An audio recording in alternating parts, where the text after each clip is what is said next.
guys, I'm Dakota Burleson. I'm doing my presentation on avian flu, also known as bird flu. So let's get into it. Avian flu is more commonly known as bird flu, and it refers to a disease caused by infection of avian bird influenza flu type A viruses. Avian influenza naturally spreads among wild aquatic birds throughout the world, as well as domestic poultry, bird, and animal species. Bird flu viruses do not normally infect humans, however, there have been some human infections of bird flu viruses that have occurred. Bird flu in birds. Avian influenza refers to a disease in birds caused by infection with avian bird flu or influenza type A viruses. Avian influenza A viruses have been isolated from more than 100 different species of wild bird around the world. These viruses occur naturally among wild aquatic birds worldwide and can infect domestic poultry and other birds and animal species. Wild aquatic birds include water bird or waterfowl such as ducks, geese, swans, gulls, storks, any wild water-bearing bird pretty much. Wild aquatic birds, especially ducks, are considered reservoir or host for this avian influenza A virus. Wild aquatic birds can be infected with avian influenza A viruses in their intestines and respiratory tract, but some species, such as ducks, may not get sick. However, avian influenza A viruses are very contagious among birds, and some of these viruses can sicken and even kill certain domesticated bird species, including chickens, ducks, and turkeys. Infected birds can shed avian influenza A viruses through their saliva, nasal secretions, and feces. Susceptible birds become infected when they have come into contact with the virus as it sheds by infected birds.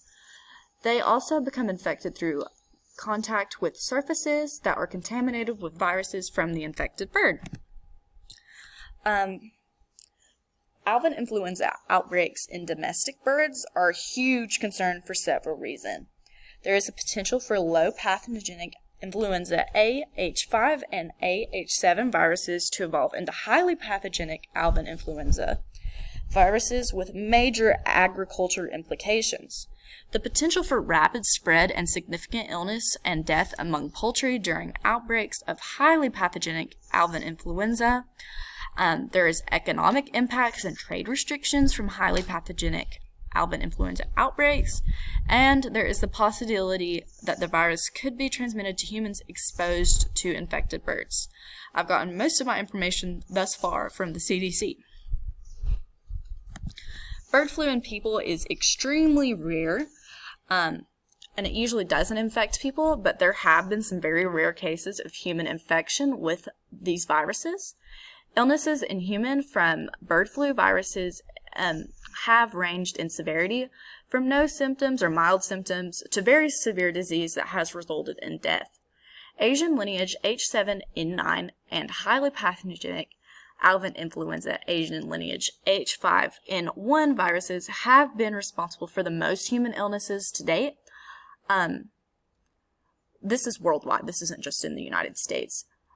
This includes the most serious illnesses and illness with the highest mortality.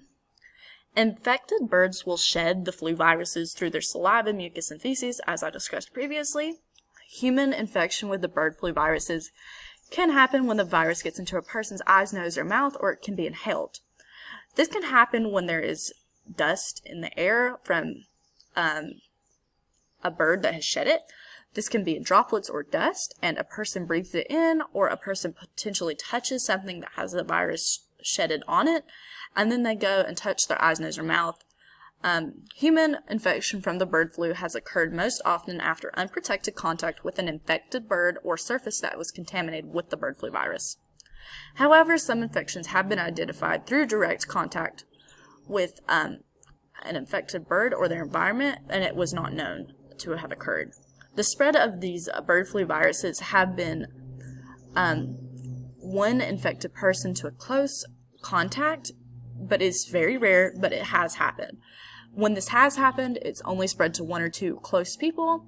However, there is a possibility that the bird flu virus could change and gain the ability to spread much more easily between people, so monitoring human infection to person spread is extremely important for public health. Here's an example of how this could happen in your own backyard, such as your bird flapping its wings, scratching, or shaking its head. I didn't realize it could be transmitted that easily, but it really is that easy, so make sure you're taking your proper precautions. Bird flu and other pets and animals. H5N1 bird flu viruses have been detected sporadically in some domestic animals, including cats, during outbreaks in Thailand in 2004, as well as northern Germany in 2006, and more recently in cats and dogs in North America. While it is unlikely that a person would become infected with bird flu viruses through contact with an infected wild stray, feral, or domestic animal, it is possible, especially if there is a prolonged and unprotected exposure to an infected animal. The CDC has a page that provides different information to groups of people who might have direct contact with an infected or potentially infected sick or dead animal, including animals that have been eaten or exposed to bird flu infected birds. If your domestic animal, such as your cat or dog, goes outside, you could potentially eat or be exposed to a sick or dead infected bird infected with the bird flu virus, or an environmental contaminant with bird flu viruses. They could become infected with bird flu. It is very unlikely that you would get sick with bird flu through direct contact with your infected pet, but it is possible. For example, in 2016, the spread of bird flu from a cat to a person was reported in New York City. I found a document about it. I don't think I actually linked it, but the person who was infected was a veterinarian who had mild flu symptoms after prolonged exposure to a sick cat without using personal protective equipment. So make sure you're taking your precautions. If your pet is showing signs of illness compatible with bird flu virus infection, make sure you're monitoring it and make sure that it's not having any fever or infection. As a general precaution, people should avoid direct contact with wild birds and observe these wild birds from a distance whenever it is possible. People should avoid close contact with their pets who might have eaten a wild bird, so don't touch a dead or sick bird, or their feces, or any surface that could be a water source, such as water, ponds, buckets, pans, that could be contaminated with their saliva, feces, or any other bodily fluids, without wearing your personal protective equipment. Treatment. There have been some medications that have proven to reduce the duration of viral replications and improve perspective for survival. However, there are still ongoing clinical studies that are needed. Emergence of onwards resistance has been reported. The medication that I found the most noted was, I can't even pronounce it, but it's like a mitiver, I can't even say it. It's suspected and confirmed cases you need it as soon as possible. Ideally within 48 hours following symptoms onset to minimize therapeutic benefits. However, there has been significant mortality currently associated with the AH5 and the AH7N9 subtypes virus infections and evidence of prolonged viral replications of the disease. If it's suspected, make sure you're just taking your proper precautions. Treatment is recommended for a minimum of 5 days, but can be extended until improvement is shown.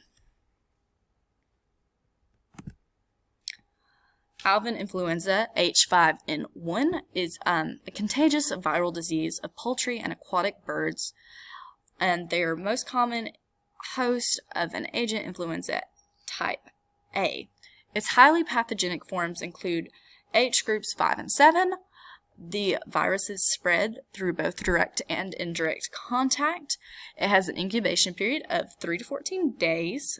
Clinical signs include, but are not limited to, sudden death, a drop in egg production, depression, nasal and ocular discharge, swollen, cystic or comb wattles, and just nervous signs. What to know about bird flu? Bird flu in wild animals can spread to livestock and poultry. Transmission to human is very rare. It's highly monitored because of its high mortality rate. Symptoms are the same as the seasonal flu, so be careful.